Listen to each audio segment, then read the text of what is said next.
어떤 후배는 월급이 적은데도 굉장히 알뜰살뜰 잘 모아서 저축을 하고 나중에 경제적인 자립까지도 이루어내는 친구가 있어요. 또 다른 후배는 월급은 굉장히 많지만 모이는 돈이 없는 후배가 있어요. 계속해서 돈을 써버리는 거죠. 이러한 습관은 어디에서 생기냐라는 거예요. 실제로 우리가 돈을 쓰는 것은 많은 생각을 하고 쓰는 게 아니라 습관적으로 쓰는 것이 굉장히 많아요. 나도 모르게 그런 습관이 들어서 카드를 긁고 있고 나도 모르게 이렇게 되는 거죠. 그렇다면 우리가 아이들에게 무엇을 해야 할까라는 생각이 들어요. 돈 공부 어디서부터 해야 되는지 정말 모르겠다. 어디서부터 시켜야 되는지 모르겠다. 그렇다면 똑똑한 엄마를 위한 꿀팁. 여러분 안녕하세요. 지영쌤의 리얼 클럽을 시작하도록 하겠습니다. 오늘은 여러분과 돈에 강한 아이로 키우는 법이라는 책에 대해서 이야기 나누려고 합니다.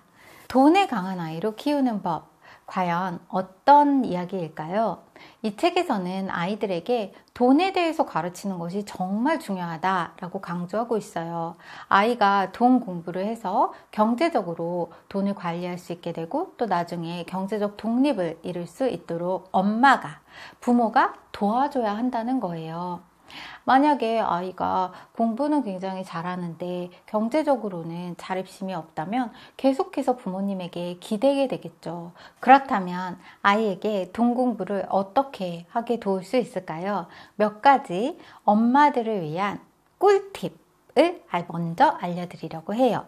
첫째, 아이들에게 용돈을 반드시 주셔야 한다는 거예요. 아이들에게 용돈이란 건 마치 어른들이 월급을 받고 나서 어떻게 쓰는가와 관련이 있는 거죠. 저도 제 주변에서 많은 후배들을 봐요.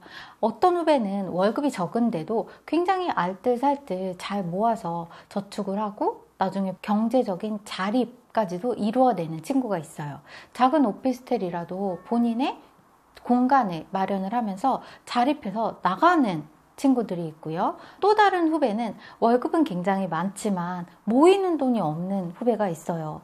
계속해서 돈을 써버리는 거죠. 그런데 이러한 습관은 어디에서 생기냐라는 거예요.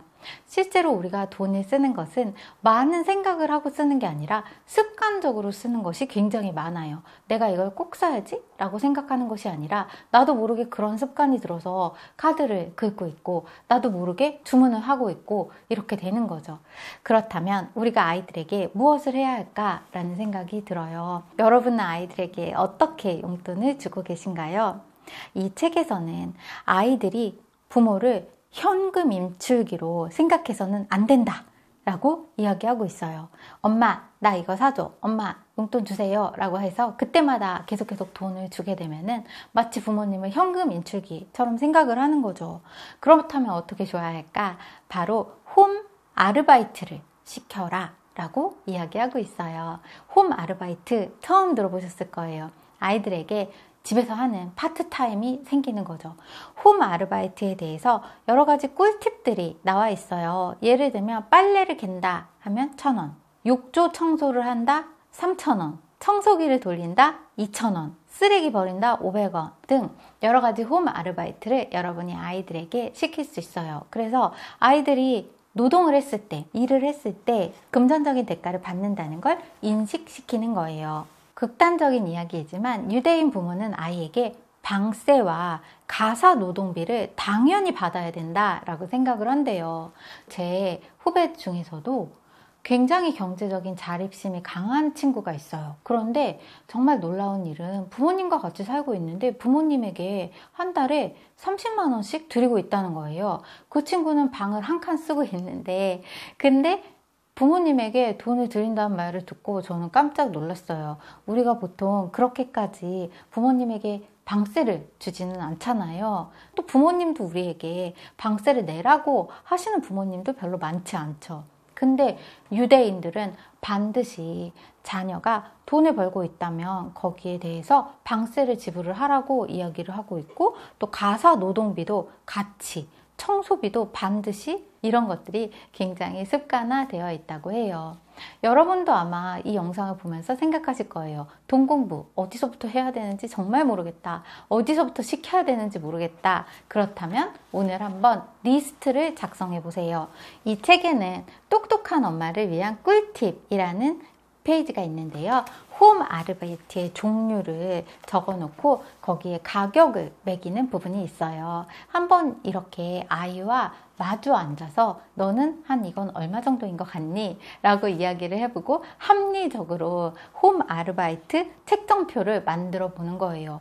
그렇게 되면 아이는 훨씬 더 책임감을 갖게 되고요. 엄마가 하는 일이 얼마나 힘든 일인지 깨닫게 돼서 오히려 더 성숙해질 수 있다는 거예요. 두 번째인데요. 아이 명의의 통장을 만들어 주셔야 한다는 거예요. 많은 엄마들이 자신의 이름으로 통장을 만들어서 이건 네 거야 라고 말할 수도 있고 그럴 수도 있지만 그것보다는 이 책에서는 이렇게 권하고 있어요. 아이랑 같이 손을 잡고 은행에 한번 가보시는 거예요. 그리고 네 통장을 만들어 줄 거야. 그러면 아이가 굉장히 좋아하더라고요. 그리고 무엇보다도 질문을 하더라고요.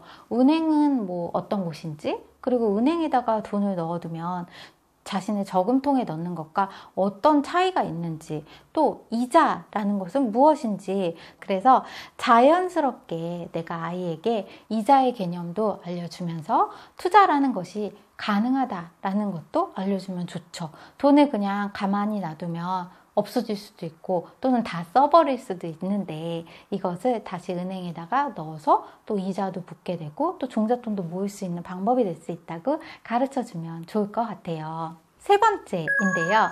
장난감보다는 장난감 회사의 주식에 더 관심을 갖게 하라라는 문장이 나왔어요. 이건 정말 제가 권해드리고 싶은 것 중에 하나예요.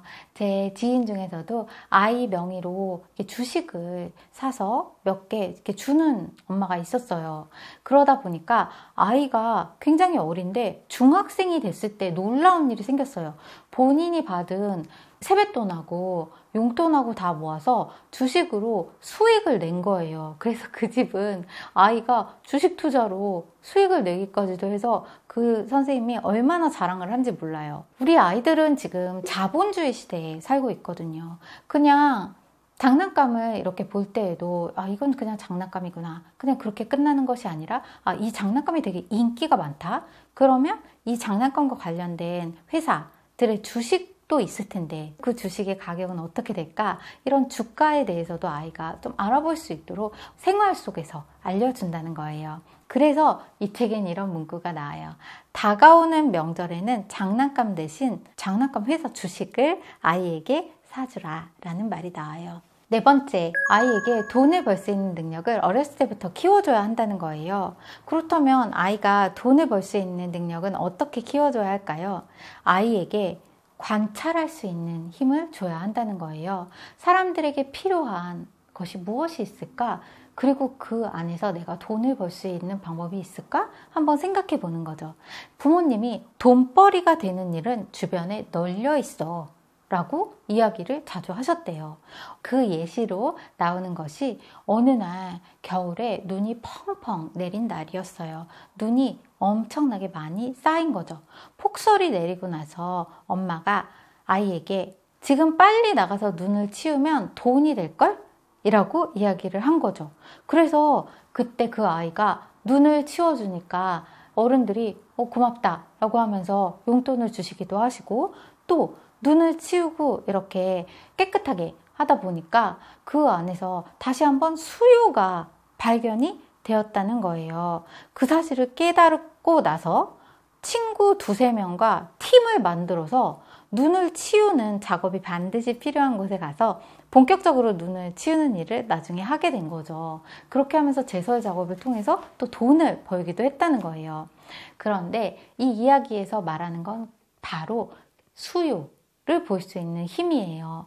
돈을 많이 벌 수 있는 능력이란 어디에 있을까? 사람들이 필요로 하는 것이 무엇일까? 그리고 그 서비스를 내가 어떻게 제공을 잘 할 수 있을까? 이 고민에서 나온다는 거예요. 어렸을 때 눈을 치우는 그 과정에서 무엇인가 수요를 깨달을 수 있었고요. 여기에서 더 비즈니스가 확장이 될 수 있었던 거죠.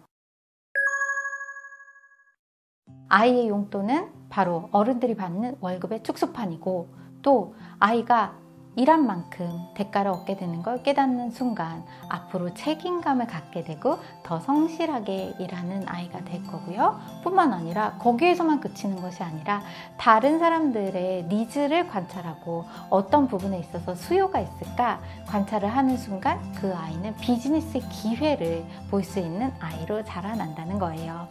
2부에서는 여러분과 인공지능 시대에 살아남는 아이로 키우는 방법에 대해서 이야기 나누려고 합니다. 2부에서 다시 또 뵙겠습니다.